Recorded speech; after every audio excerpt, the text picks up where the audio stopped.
What's happening, YouTube? What's happening, Red K Nation? I'm going to try to get around the loophole that Facebook throw at me. I posted a video earlier and I had a little bit of music playing in the background, about maybe 10 seconds worth. And so they put me in Facebook jail. Can't post videos on Facebook right now. So what I'm going to try to do is post this video and then on YouTube, and then share it to the Red K Nation. So if you're seeing this, I found a loophole. Alright, so this video I wanted to do an air brake test. Right now I got my truck running and I'm building up the pressure till you hear the air dryer blow. Once that air dryer blows, it means I'm up the pressure. Should pop any second. There it is. So what we're going to do is we're going to turn the key off. Alright, now after the truck's completely shut off, we're going to turn the key back on. And we're going to leave the key on. Well, what we're going to do is I'm going to apply my brake. Get a good view of it. I'm going to apply my brake, firm pressure.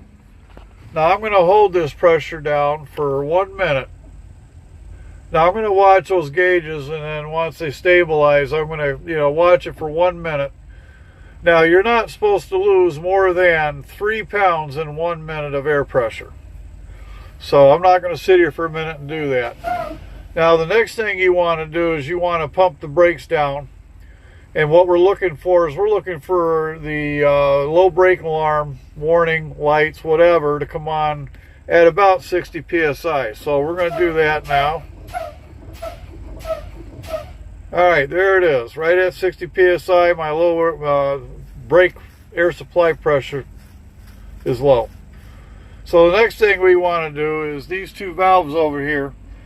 These two valves should automatically pop out when I'm at about between 20 to 40 psi.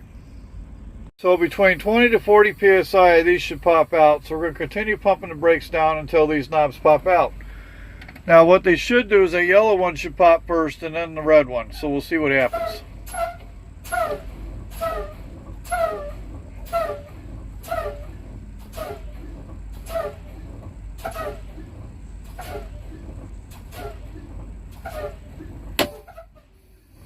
Alright, they both popped out at right about 20 psi. So they both popped out at once, but that's okay. Now we know they both work.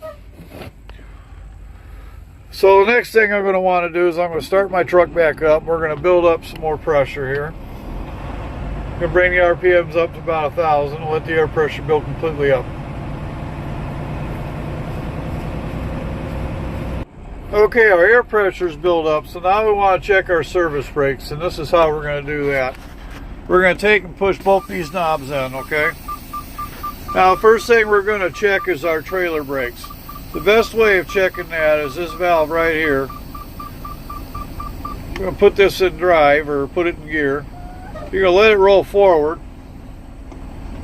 Keep going just a little bit. Apply your trailer brakes. Continuing to drive may invalidate your rest brake. Now we know that the service brakes work on the trailer. Now the next thing we're going to test is our tractor brakes, and the way you do that is you get rolling a little bit forward, and then you brake and you keep your hands off the steering wheel. Now if the truck pulls either right or left when you go to brake, then you got an issue with your service brakes and you need to get it in the shop to have it looked at. So the air brake test isn't too bad. Now if you're doing this in front of an instructor for your CDL, first and foremost, put on your seat belt. A lot of people forget to put on their seat belt, and a lot of people forget to turn off the ignition, shut the truck off, and then put it in the on position before they start their brake test. That needs to be done, or you'll fail this, this part of your CDL test when you go to take it. At any rate, hopefully you're seeing this video on Red K Nation.